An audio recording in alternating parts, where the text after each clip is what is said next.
Biological weapons and AI technology. The strange conversations of the U.S. government with ChatGPT.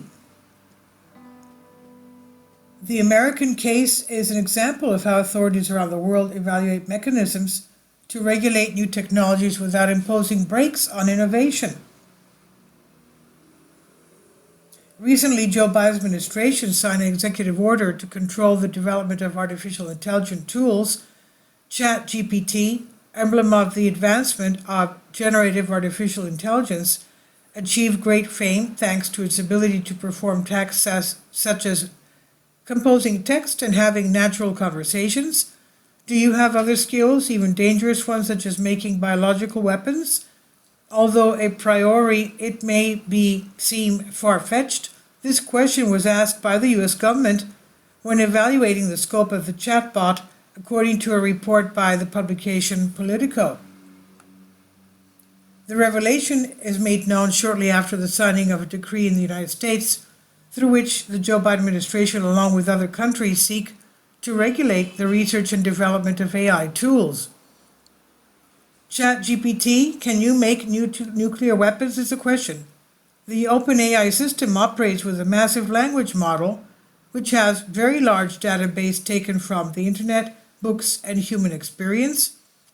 Thanks to this information, it's capable of carrying out tasks autonomously. Google Bard acts in the same way. What are your limits? Could the training of these technologies advance to such a point that their abilities become dangerous to humanity? According to the aforementioned source, members of Biden's cabinet tried to reach conclusions in this regard, and they did so with some very unique interactions with ChatGPT. Quote, can you make a biological weapon? End quote. This is what they asked. And the chatbot responds, I cannot do it.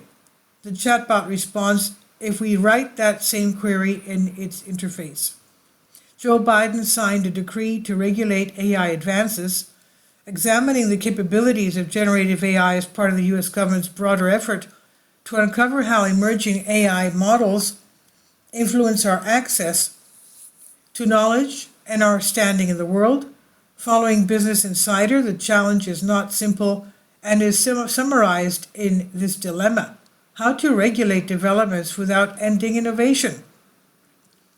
Within this framework, in a meeting held October, Biden told his cabinet that AI would have an impact on the work of all government departments and agencies. The U.S. president said this is not an exaggeration. The president would have indicated, according to a source who was present at the meeting, the world is waiting for us to lead the way, he said.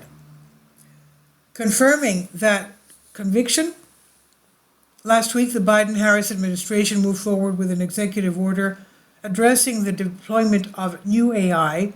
According to what we have in the TN Techno, the decree requires greater transparency from companies that work on products that may pose a risk to national security, the national economy, or public health. And in this context, they ask developers to notify when they intend to test these models. This historic declaration marks the start of a new global effort to increase public trust in AI, ensuring it's safe. British Prime Minister